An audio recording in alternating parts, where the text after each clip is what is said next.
ಇಂದು ದೆಹಲಿಯಲ್ಲಿ ಸಂಪುಟ ಪುನರ್ರಚನೆಗೆ ಕ್ಲೈಮ್ಯಾಕ್ಸ್ ಆಗಬಹುದಾ ಅನ್ನೋದೊಂದು ಪ್ರಶ್ನೆ ಇದೆ. ಯಾಕಂದ್ರೆ ಇವತ್ತು ಮಲ್ಲಿಕಾರ್ಜುನ ಖರ್ಗೆ ಅವರನ್ನ ಸಿಎಂ ಸಿದ್ದರಾಮಯ್ಯನವರು ಭೇಟಿ ಆಗ್ತಾ ಇದ್ದಾರೆ, ಮಾತುಕತೆಯನ್ನ ನಡೆಸಲಿದ್ದಾರೆ ಸಚಿವ ಸಂಪುಟ ಪುನರ್ರಚನೆಯ ವಿಚಾರಕ್ಕೆ ಸಂಬಂಧಪಟ್ಟಂತೆ. ಸೊ ಹಾಗಾಗಿ ಒಂದು ಪ್ರಶ್ನೆ ಇದೆ, ಇವತ್ತೇ ಕ್ಲೈಮ್ಯಾಕ್ಸ್ ಆಗ್ಬಿಡತ್ತಾ, ಒಂದು ನಿರ್ಧಾರಕ್ಕೆ ಬಂದ್ಬಿಡ್ತಾರಾ ಅಂತ.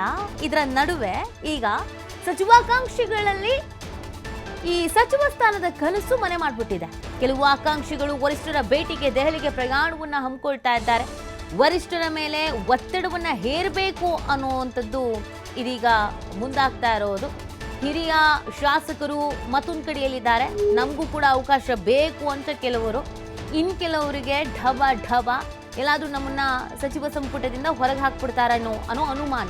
ಹೀಗಾಗಿ ಕೆಲವು ಸಚಿವರಿಂದ ವರಿಷ್ಠರ ಮೇಲೆ ಒತ್ತಡವನ್ನ ಹೇರ್ತಾ ಇದ್ದಾರೆ.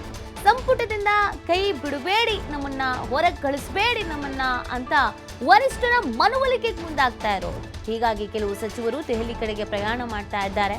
ಈ ಪೈಕಿ ಭೈರತಿ ಸುರೇಶ್ ಅವರು, ಜಮೀರ್ ಅವರು, ವಿ.ಕೆ. ಹರಿಪ್ರಸಾದ್ ಅವರು, ಟಿ.ಬಿ. ಜಯಚಂದ್ರ ಅವರು, ಬೇಳೂರು ಗೋಪಾಲಕೃಷ್ಣ ಅವರು, ತಿಪಟೂರು ಷಡಕ್ಷರಿ ಅವರು, ನರೇಂದ್ರ ಸ್ವಾಮಿ, ಬಂಗಾರಪೇಟೆ ನಾರಾಯಣಸ್ವಾಮಿ ಎಲ್ಲ ದೆಹಲಿಗೆ ಹೊರಟಿದ್ದಾರೆ ಅನ್ನೋದು ಗೊತ್ತಾಗ್ತಾ ಇದೆ.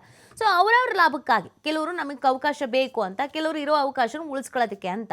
ಸೊ ಇವತ್ತೊಂದು ಕ್ಲೈಮ್ಯಾಕ್ಸ್ ಆಗಬಹುದಾ ಅನ್ನುವಂಥ ನಿರೀಕ್ಷೆಯನ್ನ ರಾಜಕಾರಣದ ಮೇಲೆ ಇಟ್ಕೊಳ್ಳಲಾಗಿದೆ.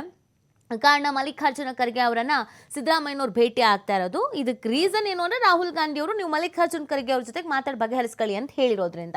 ಸೊ ಮಲ್ಲಿಕಾರ್ಜುನ ಖರ್ಗೆ ಅವ್ರಿಗೆ ಏನು ಹೇಳ್ಬೋದು, ಓಕೆ ಅಂತ ಅಂತಾರೋ ಅಥವಾ ಮುಂದಕ್ಕೆ ನೋಡೋಣ ಅಂತ ಅಂತಾರ, ಸ್ವಲ್ಪ ಮಟ್ಟಿಗೆ ಸುಮ್ಮನೆ ಇರಿ ಎಲ್ರು ಅಂತ ಹೇಳ್ತಾರ, ಗೊತ್ತಿಲ್ಲ. ಮಲ್ಲಿಕಾರ್ಜುನ ಖರ್ಗೆ ಅವರ ಲೆಕ್ಕಾಚಾರ ಏನಿದೆ ಅನ್ನೋದು ಇಲ್ಲಿ ಮುಖ್ಯ ಆಗತ್ತೆ. ನಿನ್ನೆ ಮಲ್ಲಿಕಾರ್ಜುನ ಖರ್ಗೆ ಅವ್ರ ಜೊತೆಗೆ ಡಿ.ಕೆ. ಬ್ರದರ್ಸ್ 40 ರಿಂದ 45 ನಿಮಿಷಗಳ ಕಾಲ ಪ್ರತ್ಯೇಕವಾಗಿ ಮಾತನಾಡಿದ್ದಾರೆ. ಅವ್ರಿಗೇನು ಮಾತಾಡಿದಾರೋ ಗೊತ್ತಿಲ್ಲ. ಸಚಿವ ಸಂಪುಟ ಪುನರ್ರಚನೆ ಮಾಡಿ ಅಂತ ಹೇಳಿ ಮಾತಾಡಿದಾರೋ, ಮಾಡಬೇಡಿ ಅಂತ ಹೇಳಿ ಮಾತಾಡಿದಾರೋ, ಅಥವಾ ಸಿಎಂ ಸ್ಥಾನದ ಬಗ್ಗೆ ಮಾತಾಡಿದಾರೋ, ಕೆಪಿಸಿಸಿ ಅಧ್ಯಕ್ಷ ಸ್ಥಾನದ ಬಗ್ಗೆ ಮಾತಾಡಿದಾರೋ, ಡಿ.ಸಿ.ಎಂ ಸ್ಥಾನದ ಬಗ್ಗೆ ಮಾತಾಡಿದಾರೋ ಗೊತ್ತಿಲ್ಲ. ಸೊ ಇವತ್ತು ಸಿಎಂ ಅಂತೂ ಮಲ್ಲಿಕಾರ್ಜುನ ಖರ್ಗೆ ಅವರನ್ನು ಭೇಟಿಯಾಗಿ ಸಚಿವ ಸಂಪುಟ ರಚನೆಯ ವಿಚಾರಕ್ಕೆ ಸಂಬಂಧಪಟ್ಟಂತೆ ಮಾತನಾಡಲಿದ್ದಾರೆ.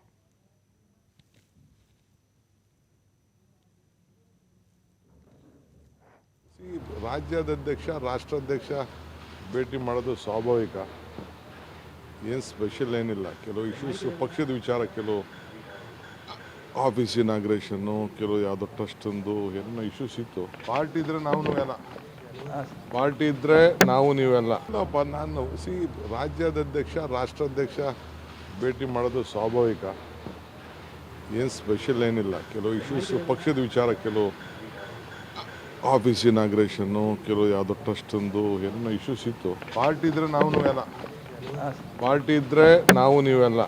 ನಾನು ರಾಜ್ಯಾಧ್ಯಕ್ಷ ರಾಷ್ಟ್ರಾಧ್ಯಕ್ಷ ಭೇಟಿ ಮಾಡೋದು ಸ್ವಾಭಾವಿಕ, ಏನು ಸ್ಪೆಷಲ್ ಏನಿಲ್ಲ. ಕೆಲವು ಇಶ್ಯೂಸ್ ಪಕ್ಷದ ವಿಚಾರ, ಕೆಲವು ಆಫೀಸ್ ಇನಾಗ್ರೇಷನ್ನು, ಕೆಲವು ಯಾವುದೋ ಟ್ರಸ್ಟೊಂದು ಏನೋ ಇಶ್ಯೂಸ್ ಇತ್ತು. ಪಾರ್ಟಿ ಇದ್ದರೆ ನಾವು ನೀವೆಲ್ಲ, ಪಾರ್ಟಿ ಇದ್ದರೆ ನಾವು ನೀವೆಲ್ಲ.